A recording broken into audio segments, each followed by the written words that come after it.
ದಲ್ಲಿ ನಾವು ಈ ಪ್ರಾಥಮಿಕ ಶಾಲೆಯಲ್ಲಿ ಮತ್ತು ಈ ಹೈಸ್ಕೂಲಲ್ಲಿ ಇರೋದು ನೆನಪು ಬರ್ತದೆ. ಆ ಸಂದರ್ಭದಲ್ಲಿ ಈ ಶಾಲೆಯ ಶಿಕ್ಷಕರು ಈ ಪೋಷಕರಿಗೆ ಶಾಲೆಯ ಸಲುವಾಗಿ ಕೆಲವು ಕುರ್ಚಿಗಳನ್ನು ಕೊಡಿಸ್ಬೇಕು, ಕೆಲವು ಅಲಾರಾಮ್ ಕೊಡಿಸ್ಬೇಕು ಅಂತ ಕೇಳ್ತಾಯಿದ್ರು. ಅದೇ ರೀತಿಯಾಗಿ ಕೆಲವು ಆ ಸಮಯದಲ್ಲಿ ಹಣವನ್ನು ಕೂಡ ಡಿಪಾಸಿಟ್ ಮಾಡಿ ಆ ಬಡ್ಡಿಯಲ್ಲಿ ವಿದ್ಯಾರ್ಥಿಗಳಿಗೆ ಹೆಚ್ಚು ಮಾರ್ಕ್ಸ್ ಪಡೆದ ವಿದ್ಯಾರ್ಥಿಗಳಿಗೆ ಅವರು ಒಂದು ಪ್ರೋತ್ಸಾಹಧನ ಅಥವಾ ಸ್ಕಾಲರ್ಶಿಪ್ ಕೊಡ್ತಾಯಿದ್ರು. ಈ ಅಲುಮಿನಿ ಅಸೋಸಿಯೇಷನ್ ಏನಿದೆ, ಹಳೆಯ ವಿದ್ಯಾರ್ಥಿಗಳ ಸಂಘ ಏನಿದೆ, ಅದು ಒಂದು ಮುಂದುವರೆದ ಭಾಗ ಅಂತ ಹೇಳ್ಬೋದು. ಈ ಹಳೆಯ ವಿದ್ಯಾರ್ಥಿ ಸಂಘ ಈಗಾಗಲೇ ಹೇಳಿದಂತೆ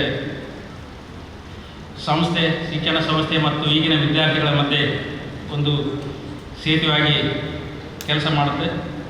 ಹಳೆಯ ವಿದ್ಯಾರ್ಥಿಗಳಿಗೆ ತಾವು ಓದುವಾಗ ಏನು ಕಷ್ಟ ಇದೆ, ವಿದ್ಯಾರ್ಥಿಗಳಿಗೆ ಏನು ತೊಂದರೆ ಇದೆ ಅಂತ ಅವರಿಗೆ ಮನವರಿಕೆ ಆಗುತ್ತೆ.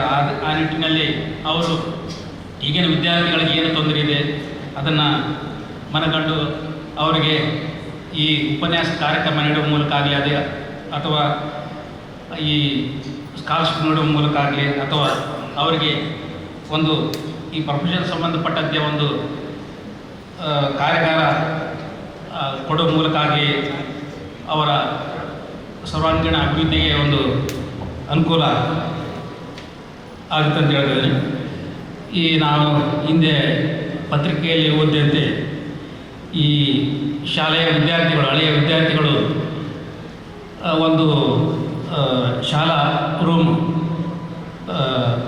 ಕೂಡ ಕಟ್ಟಿಸ್ಕೊಟ್ಟಿದ್ದು ಕೂಡ ನೆನಪಾಗುತ್ತೆ.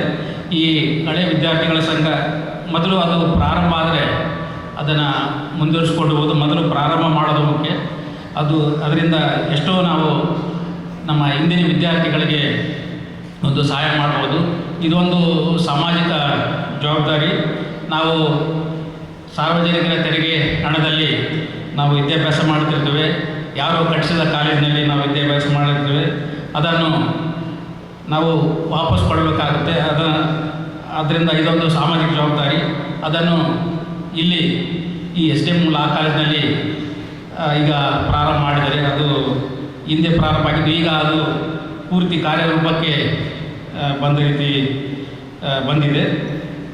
ಈ ಸಂದರ್ಭದಲ್ಲಿ ಈಗಾಗಲೇ ಹೇಳಿದಂತೆ ಈ ಪ್ರಜಾಪ್ರಭುತ್ವವಾಗಿ ರೀತಿಯಲ್ಲಿ ಈ ಚುನಾವಣೆ ನಡೆದಿದೆ. ಅದರಲ್ಲಿ ಸಂಘದ ಅಧ್ಯಕ್ಷರು ಮತ್ತು ಪದಾಧಿಕಾರಿಗಳನ್ನು ಕೂಡ ಆರಿಸಿದ್ದಾರೆ.